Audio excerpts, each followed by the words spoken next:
Welcome everybody to a very special day. This is officially my 100th YouTube video.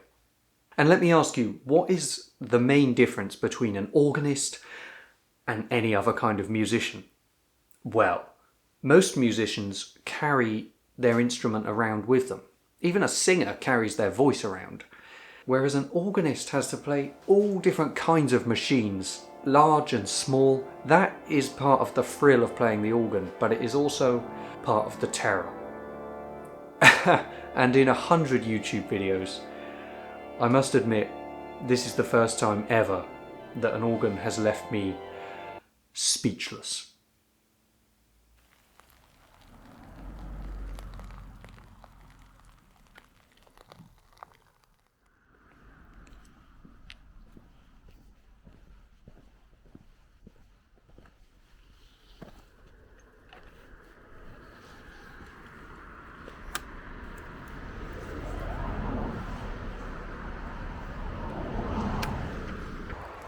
I bet this is a place you've never seen before.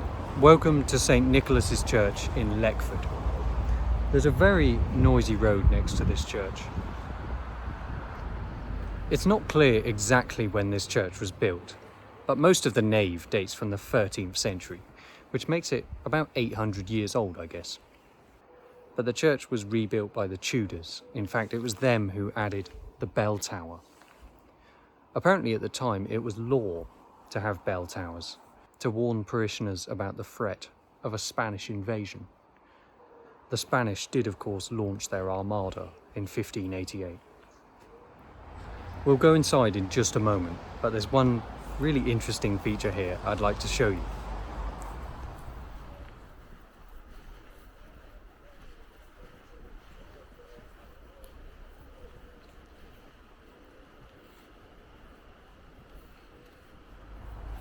This, my friends, is the old brick boiler house, which still stands in this remote corner of the churchyard. And these steps, just as fascinating, used to lead to the entrance of a grand Elizabethan manor house. Long gone. Relics of the past.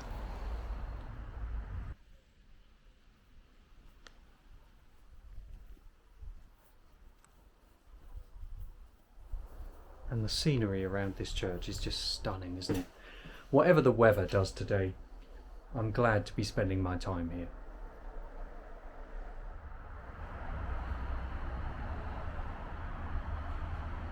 Let's go inside.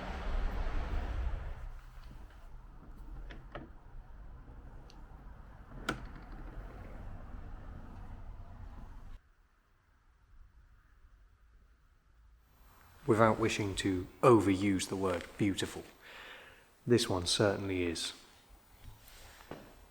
Beautifully rustic, I should say. There's so much character here. I notice immediately that this whole chancel is offset slightly. This building is not symmetrical at all. And that, of course, is part of the charm.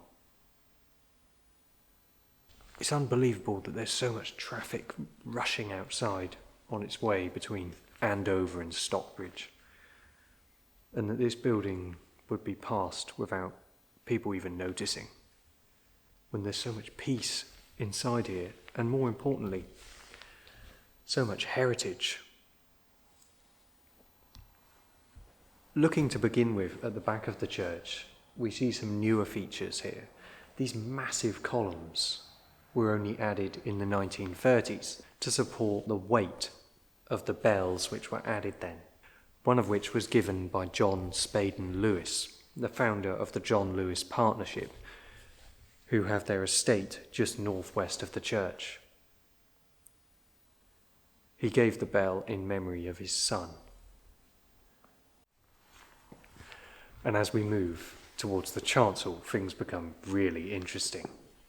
Not just in the history here, but in what you can tell just by sensing what's around you, just by observing. The smell of the place, the atmosphere, is completely unique.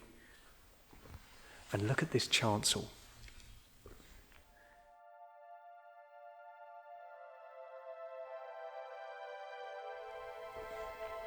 So distinctive.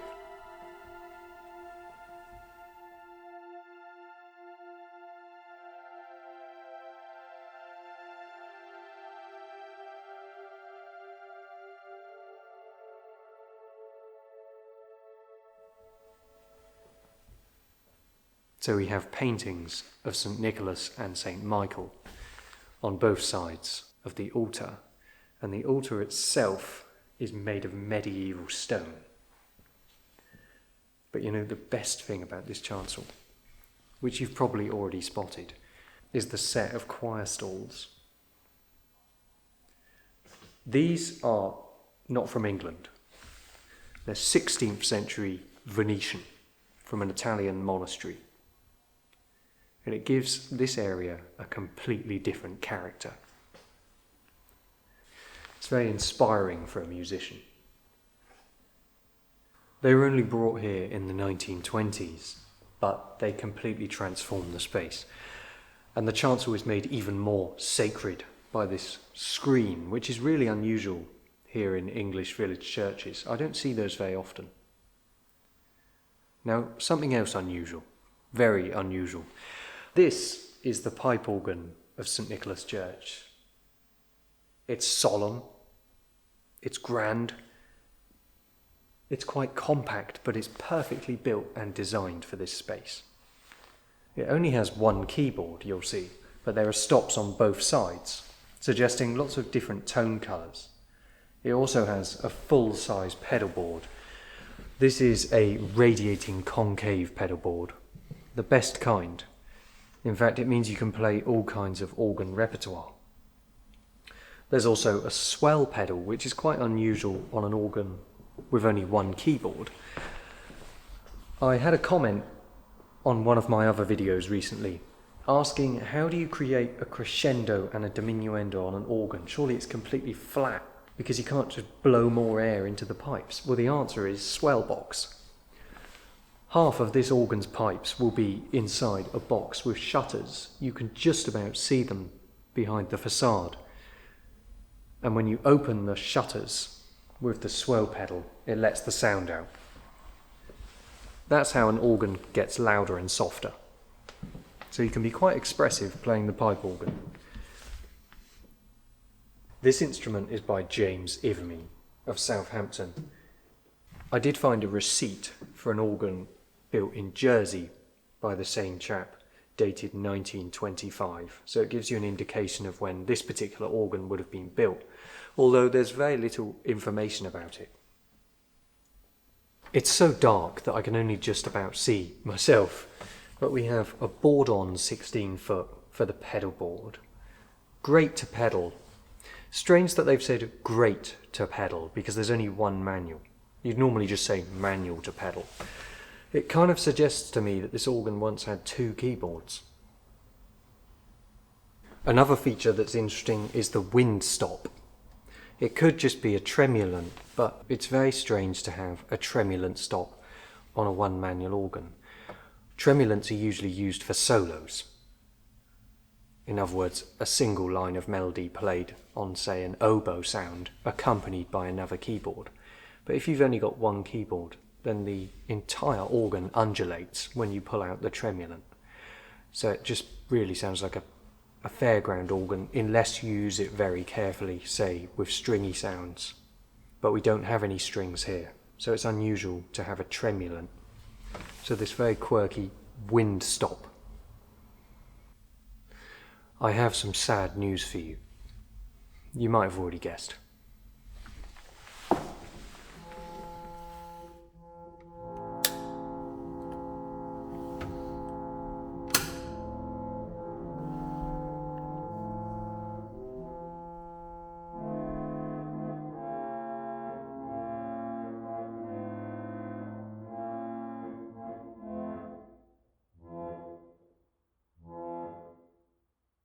It looks so usable, doesn't it?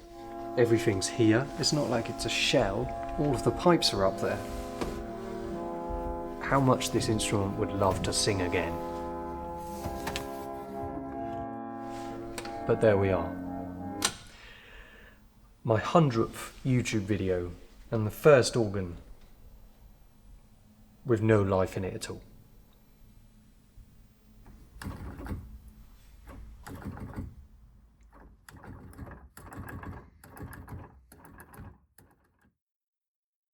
And before anybody asks, it wasn't just that I pressed the wrong switch.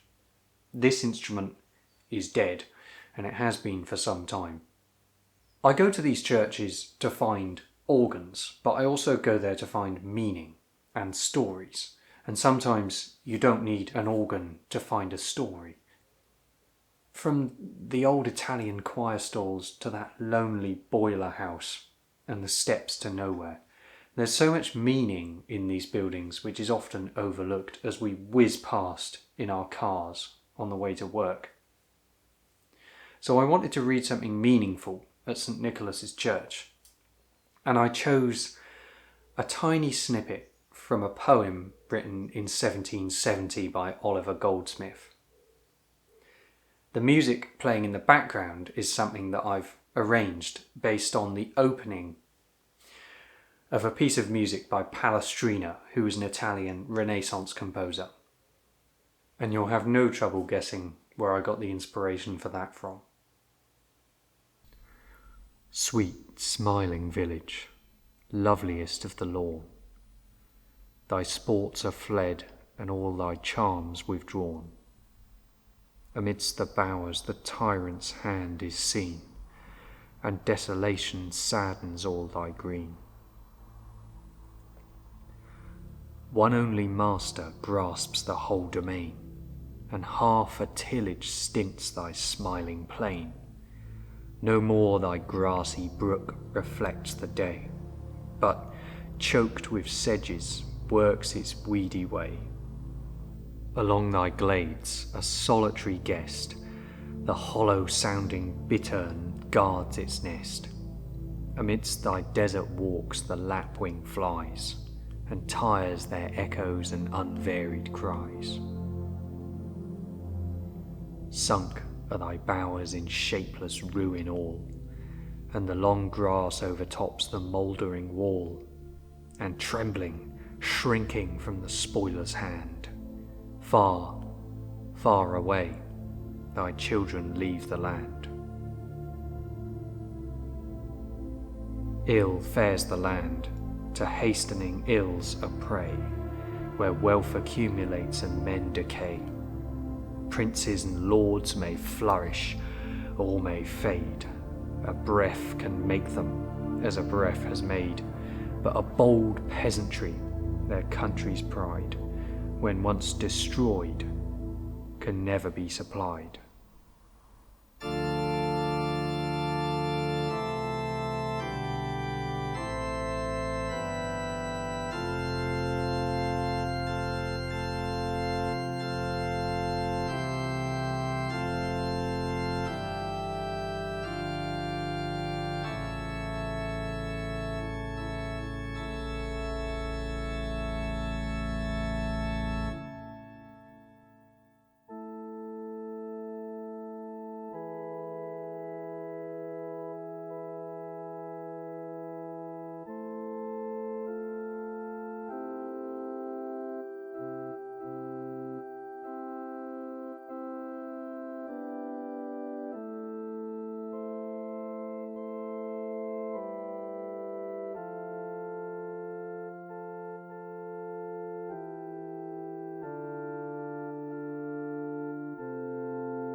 A ghostly recollection of the St. Nicholas Church organ playing Jesu Rex Admirabilis by Palestrina.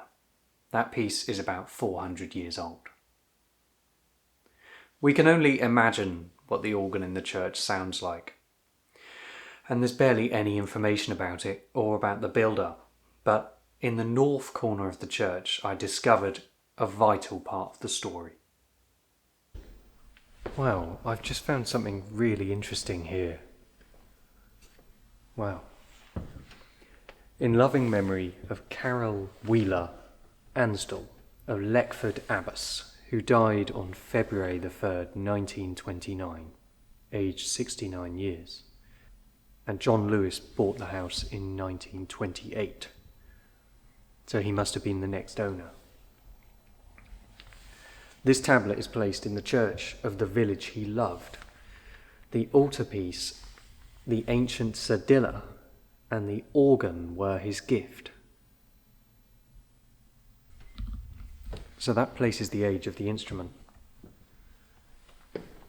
at the late 1920s. So it's been here for about 100 years. And think of all that it's seen in that time. The significance of organs in parish churches is so often overlooked. Not surprising, there's hardly anyone to play them anymore. But they are, if I might use this phrase, the soundtrack to so much of the history of these buildings. Weddings, funerals, baptisms, and of course Eucharists and evensong services.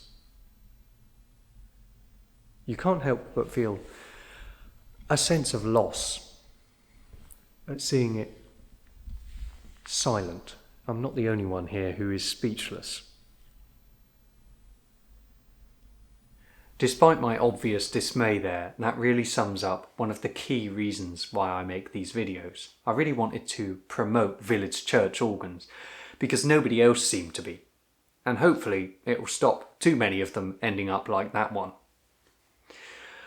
My first experiences making recordings were during the COVID pandemic. I would record voluntaries for virtual church services. I started out just with audio recordings because I was too scared to film myself, obviously.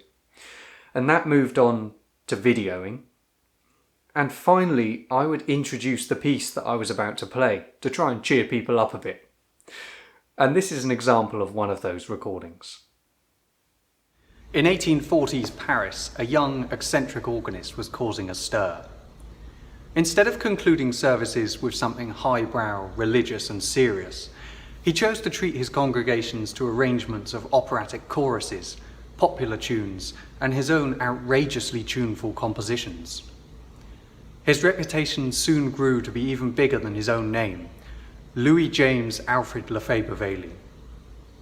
Never mind the Mass. What this guy cared about was the masses.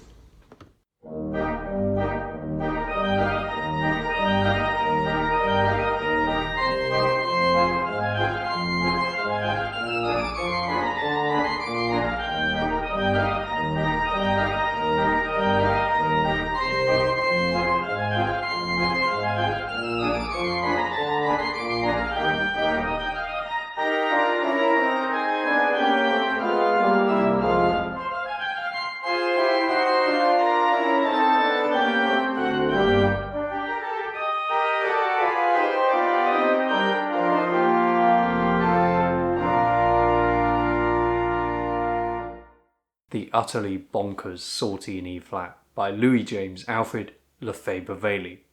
You can excuse my hair because we were going in and out of lockdowns, but you certainly cannot excuse the socks. Thankfully, my equipment has got much better since then, and now I have the best that I can fit in my pocket in a soaking churchyard.